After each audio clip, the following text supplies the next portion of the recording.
when Highguard was first announced, we all thought like, oh no, another AAA big corpo garbage can. And, we all expected it to follow the usual trend where if it, if it launches and it doesn't do well on day one, then whatever big company is funding it pulls the plug. We've seen a lot of publishers do that. Sony has done that. They really raised the bar or lowered, however you want to look at it, for just immediate cancellation of a game that's not working. So we expected to see that again. The thing is, though, later on, as the dust kind of settled, we all realized, this game doesn't seem to be backed by any one big huge company.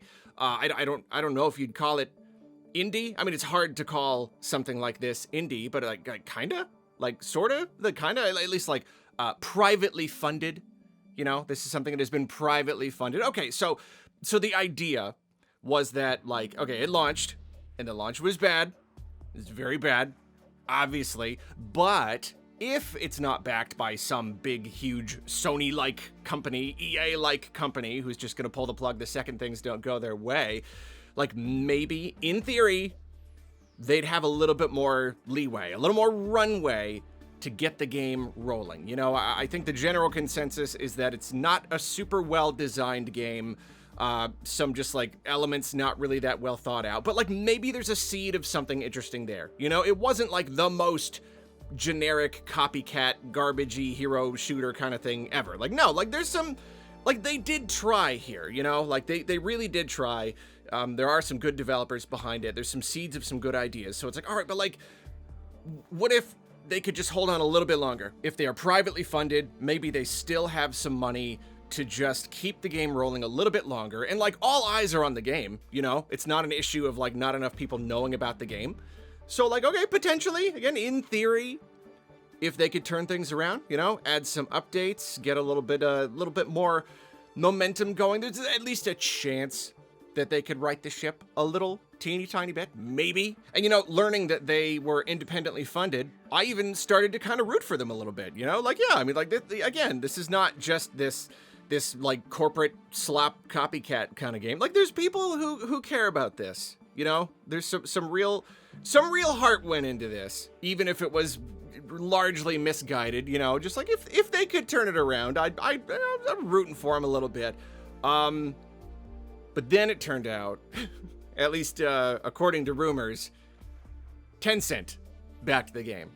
So when they say it was privately funded, it's more that privately as in it's a secret. It's a secret. It's been privately funded by a big giant evil corporation. And it seems they have indeed pulled the plug. Highguard is officially shutting down on March 12th. So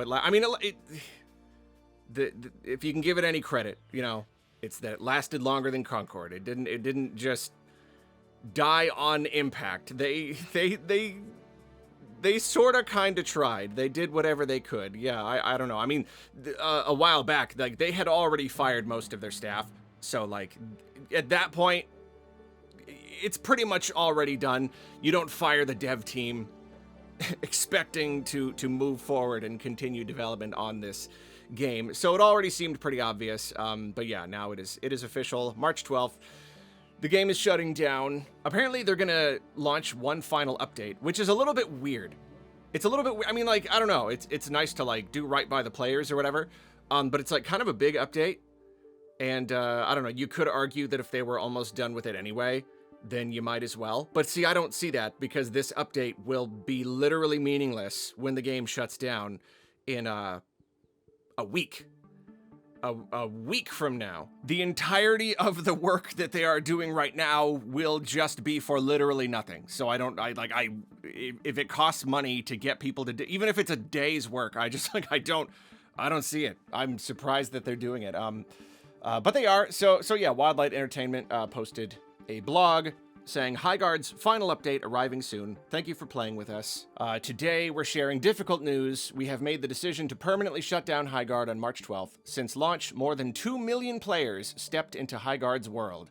You shared feedback, created content, and many believed in what we were building. For that, We are deeply grateful. You know, the usual, the game was unable to build a sustainable player base to support it long term.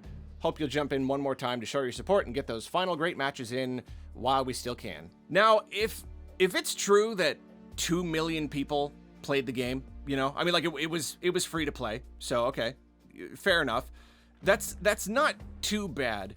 It's really not. You know, we keep seeing these other big giant flops. King of Meat certainly comes to mind, where like despite all the marketing and everything, it was like hundreds of people, like maybe thousands total, based on like the concurrent number. I really don't know what the total numbers are, but like it's not a lot. So I mean, the fact that 2 million people at some point, even if it's just someone free, like booting up the game for like a second to like see how it is, I mean, like, you can't say they didn't get a fair shot, you know? And that is a bummer here, because again, it really does just seem like the consensus is they just didn't design the game very well. And I really do think there could have been a scenario where people did come around on the game. You know, it's such an interesting story, and it got so much attention. It does seem like a lot of people did give it a chance. And so, yeah, it's sad when you are given a chance, and it's so, yeah, you have this game that you know, was advertised at the Game Awards, which should have been a windfall, ended up actually having the opposite effect that I believe they intended. So obviously that wasn't a really good start. But then, yeah, from there, again, everyone was watching it, a lot of people were playing it, and it just didn't work. And, you know, there's always the question with games like this. There's, like, always this idea, and I'm sure, like, you know, the companies that make the games have these conversations where it's just like, do we have something here? You know, it's like the sunk cost thing where, like, we put so much time and money into this thing. Are we just going to keep dumping money into it, trying to save something that's unsalvageable? Or, in theory, could we just do a little bit more work? Just a little bit, especially with video games. It's just fascinating how really, like, one update or one patch, you know, one right piece of content or tweaking the gameplay in some way can potentially have a really, really big impact on the enjoyability of a game. So it's like, where do you draw that line? You know, like how much time do you put into it? So maybe it's in a way, in a grim, morbid kind of way, sort of lucky when there's a big company that can just pull the plug because they make that decision for you. No, we're not going to keep trying to support this game. We're just not. Which is, of course, not surprising from Tencent, because, like, perhaps more than any other company, you know, out of all of the big giant corporations that just throw money at live service gambles, just throw all the spaghetti in the world at the wall and see what sticks, like, they may be number one. They just fund everything. They've got their fingers in every single pie possible, so that if any of those things works out, then they can grab onto it and they can expand it and they can, like, develop it for the Chinese audience, and then that's a really huge audience right there. And so, like, yeah, like, it's absolutely their thing. It's their whole, it's throw the money around like crazy, and everyone's gonna take it. Anyone's gonna take it, and that's what's so, like, sad about it, because I'm sure, like, this idea that, like, yeah, don't let Tencent ruin everything, don't let Tencent have a piece of your game or your company, like, I'm sure a lot of people feel that.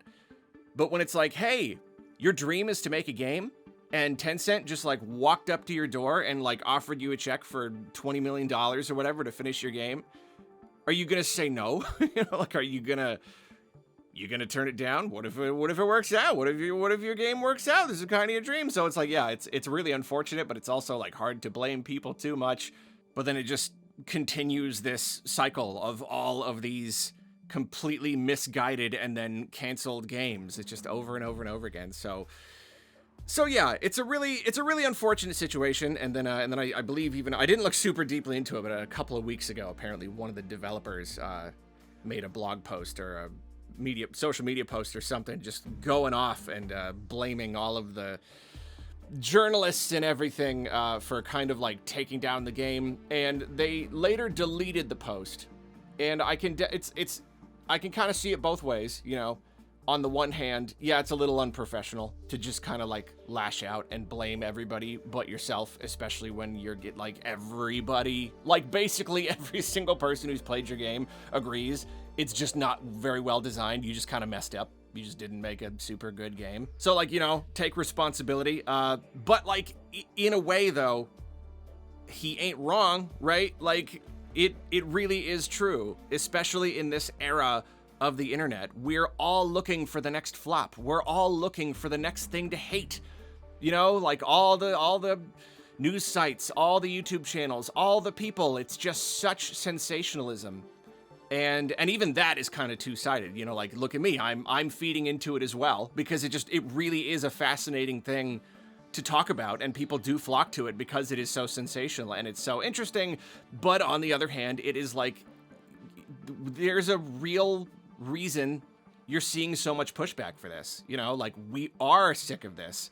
We're really sick of this. So it's that thing where, like, even if some people end up getting treated unfairly, if we jump to conclusions about a game, it's not necessarily fair. Like, is it fair that just because it got the end spot at the Game Awards, everyone, like, hated it and review bombed it? Whereas if it got, like, the second to last spot, nobody would have cared.